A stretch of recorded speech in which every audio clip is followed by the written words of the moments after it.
लेकी बाई हो, आज आपल्याला डाळ कोबू करायचा आहे.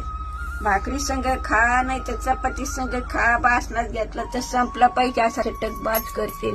खाऊन बघत मग आजीचं नाव घ्यायचं. कोबू का उभा कापून घ्यायचा. कोबू, टमाट, कांदा आणि बटाटा पटाच कापून घेते का चटक भाज करते तुम्हाला. कांदा कापून घेतलाय, टमाटे कापून घेतले, मिरची कापून घेतली, बटाटे कापून घेतले, कोबू कापून घेतला. ही डाळ काय 1 तासभर भिजलेली आहे. हरभऱ्याची डाळ आहे, नाही तर म्हणता नुसती डाळ. म्हातारी म्हणते डाळ. हरभऱ्याची डाळ आहे, आपली घरची डाळ आहे. कढई तापायला ठेवली तर 2-3 वगळी तेल टाकीची. तळू आता जिरे टाकून घेते. आता मोहरी टाकते, कढीपत्ता टाकते. आता बारीक कांदा टाकलाय.